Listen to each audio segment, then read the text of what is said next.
Massive thanks to the mad lads and ladies supporting the channel. The doggos say thanks. I'm making music. Hey everyone, it's time for some more Monster Hunter. Today we are going to hunt a little baby cuckoo. We're not hunting a monster this time, we are straight up hunting a monstie. Now, funny thing about this quest is in order to do it, you have to... I wish I was kidding.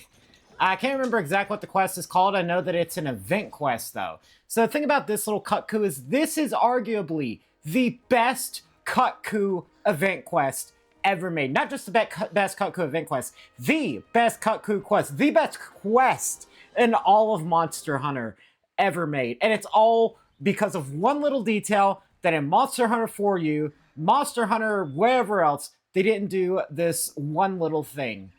Just listen to this adorable, adorable little Munchkin scream at me. Just listen to his little baby growls. He is so freaking adorable. Oh, I guess Nifty wants to kick him. Sure, let's kick him. So, whenever he actually does his little roar... Oh, also he does a shit ton of damage. So yeah, don't get hit by him. But, yeah, they actually pitch his volume up.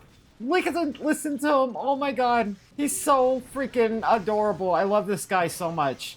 So yeah, I don't know why Capcom never... Yeah, that's blocked damage. That is blocked damage, by the way. Lots of it. But yeah, this little baby Munchkin with this pitched up voice. It is so charming. I actually am literally in love with this little guy. I want to keep him as a pet. Like, he is the perfect dog, like giant dog-sized little critter that would probably eat me alive. But hey, you know, you take a little, you give a little, all that stuff. I would definitely deal with it. Of course, even though he does a lot of damage, he doesn't really have a lot of health because he is a little bitty baby. But oh my god, what's a cute, adorable little freaking Munchkin guy. I am actually just, oh my god, I'm flabbergasted they never did this again. I don't know if it was just a limitation of the engines, but this guy was in Monster Hunter 4 Ultimate, and yeah, they never did it. It just sounded like a regular cuckoo, and it was like, dude, but why though? And it made me sad because, oh my god, the little Munchkin is just such a Munchkin, and I love Munchkins because they're so Munchkin. Like, for me, a Munchkin isn't like, you know, Palico or Gajalaka size or whatever else. For me, a Munchkin is like baby cuckoo size, like almost the size of a person. And you know what? I got the dogs to match. I know some of y'all have seen my dogs, some of y'all haven't. They are big. Like, one of them is like 80 pounds just about. The other is like 60 pounds. She's a runt for a German Shepherd. But, yeah, I love big animals. I love an animal that is that is big enough that I can bear hug the ever-loving daylights out of it without actually breaking its ribs. Or, you know, hurting it. I mean, I don't hug it that... Like, I don't hug my dogs that hard, but, like... As hard as I hug my dogs, I wouldn't be able to hug a cat that hard without, you know, at least making it very uncomfortable. So, yeah, I just like, for me, this is the perfect size monster, or, like, the perfect size pet. This is the perfect size pet, honestly, in my opinion, because just look at him. He has his little high-pitched, you know, noises and vocalizations, and he does do a shit ton of damage. Like, this guy would grow up to be a young Garuga for sure, but...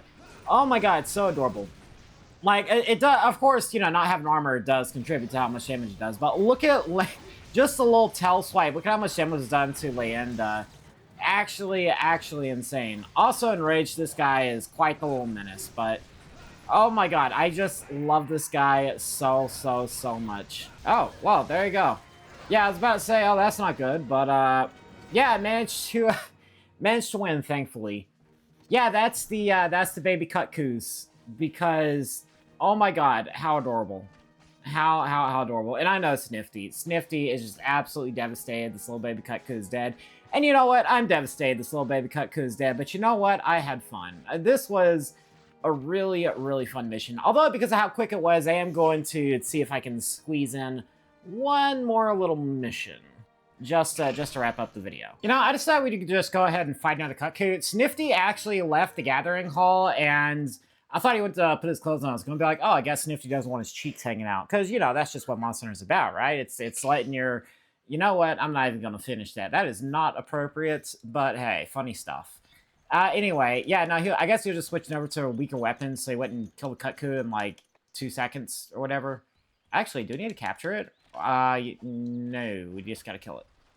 Yeah, so usually Kutku spawns in Area 9, same as the little baby Kutku, but yeah, it's, well, I figure we just go ahead and do a little classic. I still can't get over the little baby Kutku missions, but hey, that's the thing about Monster Hunter. There's a little bit of a sadistic, you know, sort of something wrong with every person who like deeply enjoys this game on a fundamental level like I do, because only a person who's like really deeply ingrained in a Monster Hunter would be like, yeah, we actually just killed your babies, so I guess we'll just go ahead and kill you as well. What?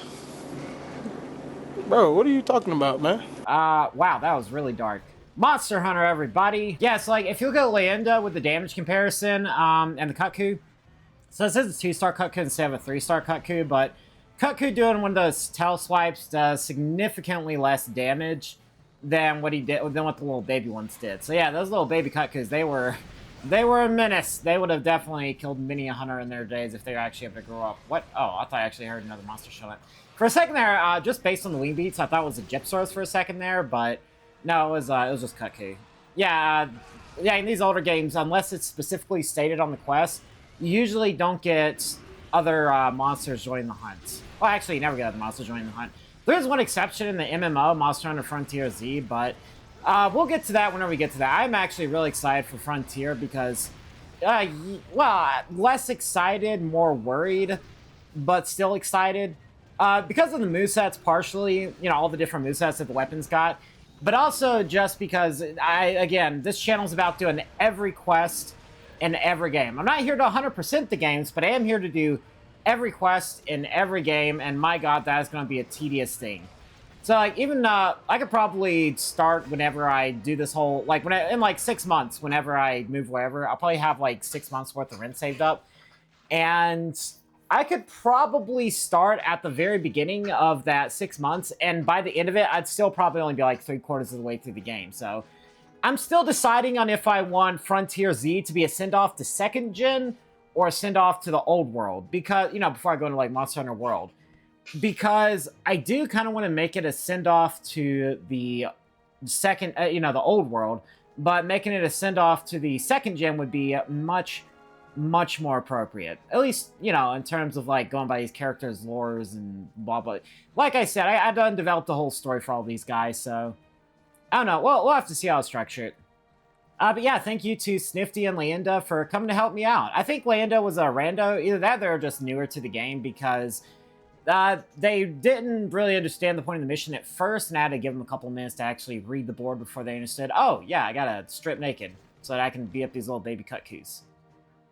But yeah, I definitely hope that the baby Kutkus come back soon. And not only that, they actually pitch their voices so they sound exactly like they did, you know, over here in Monster Hunter Freedom Unite.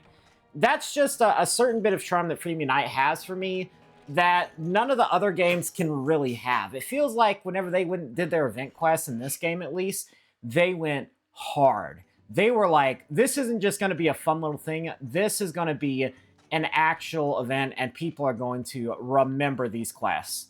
And they kind of did that with a couple of quests in Monster Hunter World, a couple of quests in, you know, Monster Hunter 4U, 3U, all the Generations Ultimate. They did make them like, oh yeah, let's actually make these fun quests, but none of them were as memorable as, say, or a few of them. Only a few of them were as rememberable as, let's say, the double Rajang, or like the double Furious Rajang, or the 2 baby Kutkus, or stuff like that. It's just, oh my god, I love this game so much. Even despite the fact I've played almost none of it, I still have just a deep place in my heart for Monster Hunter Freedom Unite, because it is the first Monster Hunter game I did start with. But before I go off on a whole rant, I am going to go for now so that I can actually edit down some of this video. I do want to try to put in some edits, so let me know how I do. That said, thank everybody so much for watching. If you liked the video, leave a like on it, subscribe if you want to see more content like this, and leave a comment down below if you have any tips on being less shitty at editing, or, I don't know, maybe editing in a more time-efficient manner. That said, if you want to join me for these missions, or if you want to join a community full of people who do play all the Monster Hunter games and want to join them for any of these Monster Hunter games, feel free to check out my Discord, link to the description below. It is a wonderful, amazing community, and I cannot be more privileged to be a part of it. And if you want to support the future of the channel, check out my Patreon, linked in the description below. It's only $1 a month, and I am in a pretty turbulent time in my life, so any help I can get would be appreciated. Honestly, even just being here is appreciated. It does help with my mental health quite a bit, just being a part of this amazing community. But yeah, that said, thank everybody so much for watching, and I'll see you on the next video. Bye now.